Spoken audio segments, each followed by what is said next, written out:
মনে পড়ে গেছে। হ্যাঁ, বৃন্দাবনের কথা মনে পড়ে আজ কি করছে?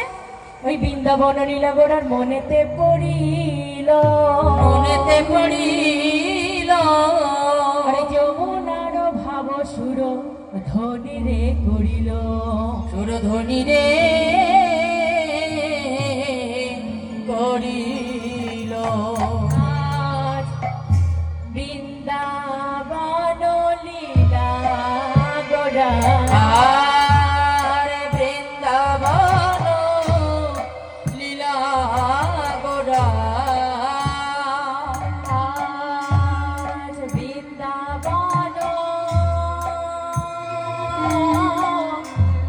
বৃন্দাবন লীলা গোরা, আর বৃন্দাবন লীলা গোরার মনেতে পড়িল